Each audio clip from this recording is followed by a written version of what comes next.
Today I want to talk about Gunner Stockton and what his commitment means for Georgia and why I'm not really enthusiastic about it. And all that's coming up after the bumper. Don't be cornering me.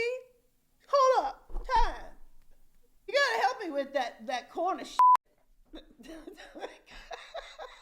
What's up, kinfolk? It's RJ Young. I am not on a step mill. Consider hitting the like and subscribe button because I upload a video every single day. It's always college football related, sports related. We have a good time. Today, let's talk about five-star quarterback Gunner Stockton, who has committed to the University of Georgia. This is just a couple of weeks, 2.5 actually, after he decommitted from South Carolina. South Carolina, of course, fired head coach Will Muschamp. Offensive coordinator Mike Bobo takes the job at Auburn. Many people thought that Stockton might follow Bobo to Auburn. That did not happen. He decides to commit to the G, right? Kirby Smart, Todd Monken. I'm really interested to see what happens with his commitment and whether or not he plays. And the reason I preface it by saying all of those things is because we know what happens with Georgia quarterbacks. We know how this goes. Nobody has said that Kirby Smart can't recruit. Hell, the man has been doing that for the past 5 years at Georgia, landing dudes that I didn't think he had any business landing. From Jake Fromm being flipped from Alabama to Georgia, to Justin Fields being flipped from Penn State to Georgia, to Jacob Eason in the first place, to, yes, of course, Jamie Newman, who was a Georgia quarterback for all of 6 months before opting out playing in the Senior Bowl. Dwan Mathis, who was committed to Ohio State. Now, did he pan out of Georgia? No, but he's at Temple where I think he can rehabilitate his career. And then JT Daniels transfers in.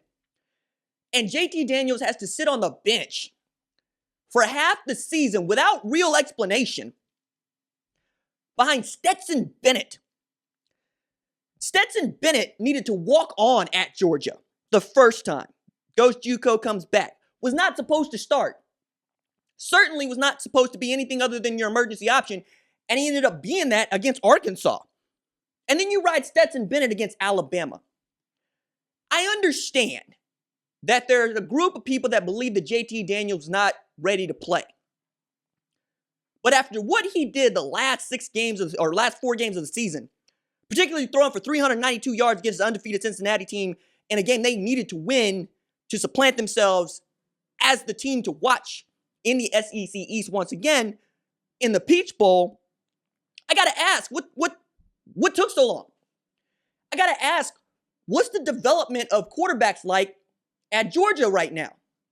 Because we're looking for quarterbacks that played at Georgia in the NFL. Where are they? Jake Fromm gets drafted in the 5th round to Buffalo, a place where he might never play football because, well, Josh Allen's quarterback there. You got to look at Matt Barkley. All right. In high school was pretty good. Not so much at SC, not so much at Buffalo. I got to ask, is Kirby Smart, with Todd Monken's help, going to develop JT Daniels into a first-round draft pick next year? Probably not. Could he be? Sure. He's got all the tools. But we haven't seen it yet. That's my issue with this right now. I don't know that Georgia is the place where you go to develop into a quarterback. Hell, if it was up to Kirby Smart, Justin Fields would still be running fake punts. Justin Fields, who just played a national championship game against Alabama and had one of the most historic wins in the Sugar Bowl ever. The dude looked like he could barely move out there. Still tosses for 385. Still puts Ohio State on his back alongside Trey Sermon and walks down Clemson. That is where Gunner Stockton just committed to play. And he committed to play behind Brock Vandagriff. So you get the rare 5-star following the 5-star at quarterback at the same school. Almost never happens. Happened at A&M, right? Kyler Murray, Kyle Allen. But outside of that, it's difficult. And you know what? The likelihood of both of those guys finishing their careers at Georgia, slim to none. I just don't see it. Somebody's going to win the job, and somebody's going to have to win the job over Carson Beck, who also I have reservations about whether or not he's going to be developed into a capable quarterback drafted highly in the NFL. Because that's why kiddos come to school. Look, Everybody wants to win a national championship. If you can win a national championship and get drafted in the first round, you're going to Alabama. Right? That's what that means. You're going to Clemson. Outside of those places, you're going somewhere where you're going to be developed into a first-round draft pick. This is 5 years of your life, maybe 3 if you're really, really good, where you are trying to establish yourself to make millions of dollars. If you're a quarterback and you're an outstanding quarterback, you would have to be the first dude at Georgia. It's hard, man. Like, you'd have to be one of these preternatural talents that we're going to draft on tools. The way that Josh Allen was drafted on tools. Because Wyoming wasn't anything to write home about. He didn't look absolutely great out there.